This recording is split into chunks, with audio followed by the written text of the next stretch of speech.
Okay, so our book, Gardens of Water, begins with Sinan almost losing his son Ishmael in the crowd as they're boarding a ferry. And the two spent the day together in town before Ishmael's Sunnet, which is his circumcision ceremony. And the setting is in the Middle East, and Sinan, the dad, is very worried about American culture. And then chapter 2, Iram, which is the sister of Ishmael, secretly meets with her American male neighbor, Dylan, whose bedroom is directly above hers. In chapter 3, Sinan visits his brother-in-law at the grocery store that they own together to pick up items for the celebration after Ishmael's Sunnet ceremony. And Sinan wishes his family could return to Kurdistan and wishes the civil war there was over. In chapter 4, Iram secretly puts on makeup in hopes of impressing her American neighbor Dylan at the party, and she really wishes that she didn't have to keep her hair concealed under a headscarf. In chapter 5, Sinan does not tell his daughter that she is beautiful because he doesn't want her to act pretty, and he thinks that beauty attracts the wrong type of attention. And guests arrive to celebrate the circumcision of Ishmael. There's music, food, and dancing, and he reluctantly lets the Americans into the party. And on a side note, Ahmet, which is the owner of the grocery store with Sinan, is Ishmael's protector in case something would happen to Sinan. And Ishmael remains strong during the circumcision because he doesn't want to show his weakness. In chapter 6, Iram gets no attention at the party and has to do all the dishes while Ishmael is celebrated. And it shows that there's a stark contrast between boys coming of age and girls coming of age in this culture. And Dylan, the American boy, and Iram have a almost romantic moment while doing the dishes, but Iram stops because she knows her parents would be disappointed if this was going on. Sinan is woken up by a dream of his father the night after the circumcision ceremony, and then he goes out onto the balcony, and he sees the American woman out on her balcony also, but decides not to talk to her because he's really afraid of what his dead father would think. And he hears a strange sound and then witnesses the building next to him collapse.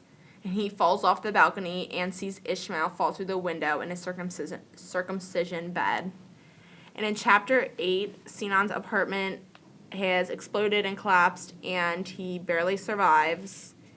Iram, his daughter, and Nolafur, his wife, are also safe, but they cannot find Ishmael or Ahmet, the uncle.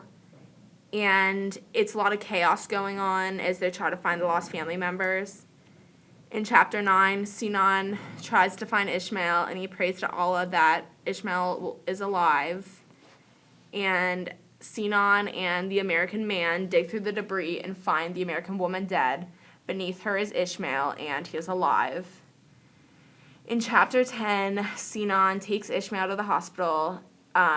Ishmael's one of the few survivors, and he had been buried alive for 3 days, and the American woman, Sarah, had saved him.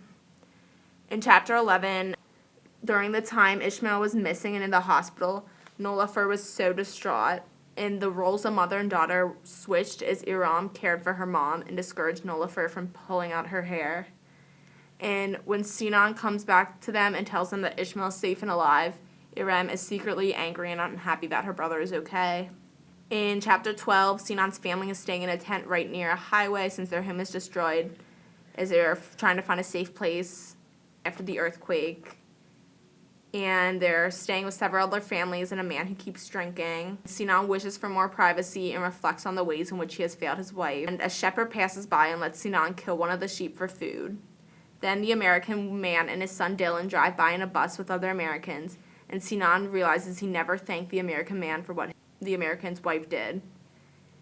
In chapter 13, Iram keeps having strange dreams that her teeth are falling out, and she's very worried that Dylan is dead.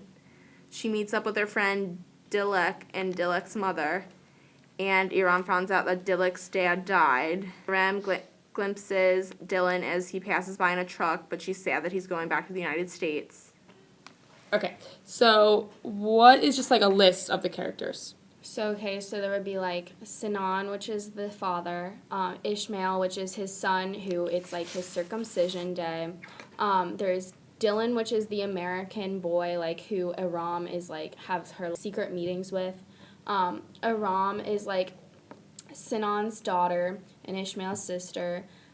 She's, like, kind of jealous of Ishmael because, like, he gets all his parents' attention, their parents' attention. And then there's Nullifer, who is Sinan's wife, and the mom to Ishmael and Aram. And Dilek is the Aram's best friend, and her father had died because he was like out playing cards during the earthquake, and the American wife and her husband are Dylan's parents, and the American wife is the woman who saved Ishmael. Okay, so like out of them, probably in this chapter, Sinan sticks out the most. How do you like feel about this character? How do we feel about the character? I'm not quite sure how to feel about him yet, but he seems very strict and very controlled by what other people will think or do, even in the case of his father, if they're not living anymore. So that makes for a really interesting character, but one that we might not necessarily like. Do you guys think that, like, I kind of had the impression that his dead father kind of motivates him in, like, a lot of what he does, like, why he couldn't like the Americans, and, like, how he feels about towards his, like, what his daughter does. Do you guys agree with Yeah, that? I feel like it, like, motivates him, but also holds him back from, like, moving forward, because he doesn't adapt or let his, like, family adapt to anything. Yeah, his family, because his father was so traditional, I think he's really still stuck in that, whereas other characters are trying to move forward with more modern day things.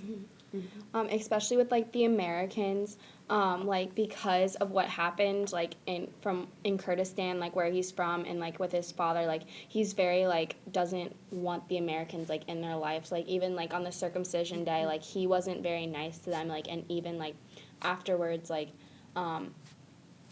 Sinan was like, I should have been nicer to them, but he wasn't because of his father, and what they went through kind of like held him back, like as everyone was saying. Mm-hmm. Okay, on to the setting. What do you guys think the genre is? So, like, I feel like it's, like, fiction, but then I also feel like it's kind of, like, historical in a way, because there's, like, lots of things with, like, the Kurdistan rebellion, like, from, like, the Turks or whatever. And so I feel like it's, like, it's kind of like the Kite Runner in that sense. So, like, it has some, like, historical background to it, but then it's also, like, a fiction, like. Yeah, I agree with that. It really reflects kind of the culture in the Middle East, how there was a lot of tension and unrest, and kind of walking on eggshells. So I do think it would be historical fiction.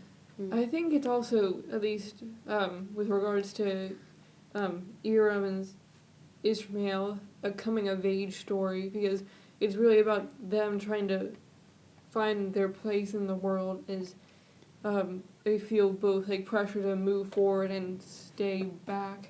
Yeah, which I think shows how it affects the characters. The setting definitely affects how the story's going to play out. I also feel like with the coming of age, like it was like it's kind of Aram has to like get over the fact that like Ishmael was like treated like kind of like a king in the family, so she had to like kind of like come with an acceptance for that. So how does logos, pathos, and ethos play out in these chapters? I think there was definitely logos, because it's really logical that Rem was jealous of her brother Ishmael, because he was getting this ceremony. His coming of age was a big deal, whereas hers never was, and it never is for girls in their culture.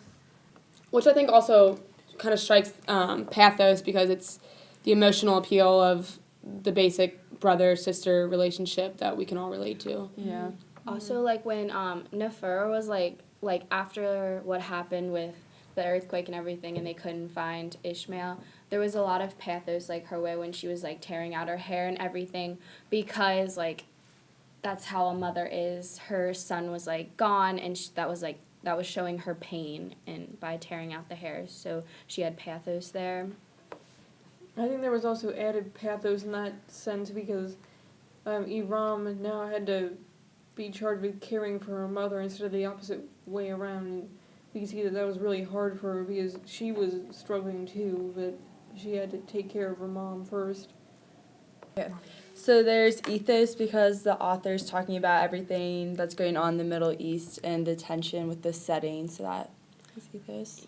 Also, he's like very descriptive about like the culture and everything. So obviously, like he's studied like this culture a lot and like knows what he's talking about. So that adds to his ethos. Mm-hmm. Okay, so what is the point of view? What is it? First person, third person limited, or omniscient?